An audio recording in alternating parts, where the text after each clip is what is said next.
When paramedics arrived at the scene, Leighton Dorey Sr. was covered in so much blood, they believed he had been shot.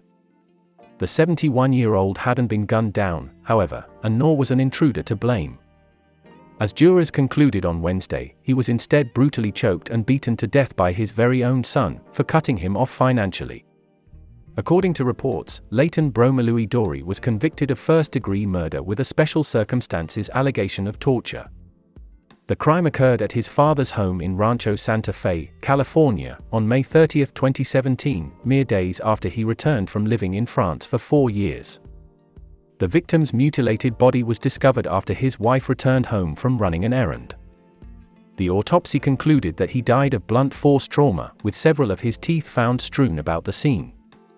While Dorey Jr. was arrested in the Idyllwild woods and tried in 2019, he was acquitted thanks to a hung jury. Dorey Jr. painted a picture of physical childhood abuse during that initial trial. He said that he wasn't upset about being financially cut off and had merely visited his dad to mend their relationship. While he claimed to have killed him in self-defense, jurors in his most recent trial disagreed after learning the gruesome details. Jurors were asked to weigh two possible narratives. Deputy District Attorney Patricia Lavamikoka said that Dorey was infuriated when his father stopped providing him with regular financial support, while defense attorney Wilfred Rumble claimed his client defended himself from an alleged attack by the victim. Lavamikoka said the defendant's stepmother found her husband's bloody, brutally beaten, strangled and tortured body and called the police, according to local reports. Dorey Jr.'s ribs, neck, and spine were fractured. His nose and jaw were broken, skin was torn from his hands, and his teeth littered the room. Dorey Jr. had fled to the Idyllwild community in Riverside County where his father owned property. The police tracked his phone and arrested him 1 day later and found the victim's blood in the suspect's Jeep and in one of his pockets. Lavamikoka said Dorey Sr. told his son in 2013 that he wasn't going to support him anymore. She argued Dorey Jr. was particularly infuriated when his father refused to invest in his money-multiplying software and moved to France where he requested $7,000 per year from his father in an email.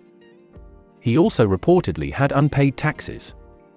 Rumble claimed that Dorey Jr. was financially stable, however, and that his mother wired him $1,200 per month and paid his rent in France. She even purchased the Jeep for him when returned to the States in May 2017.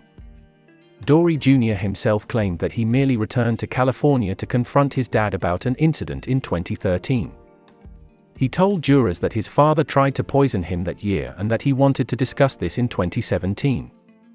He said his father was ultimately in no way empathetic or interested in trying to resolve whatever my concerns were, and that he was routinely beaten as a child for not doing his chores, once even in front of guests. Dorey Jr. claimed that his father waved the alleged poisoning conversation away.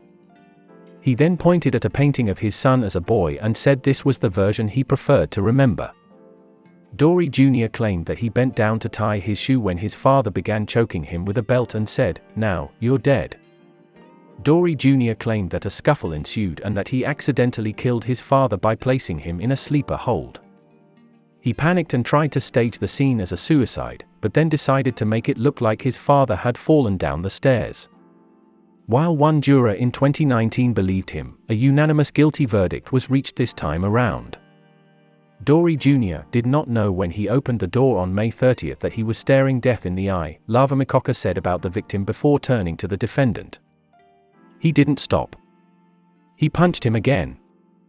He saw the blood, he saw the teeth, and he didn't stop. Dorey Jr. faces life in prison for the grisly crime.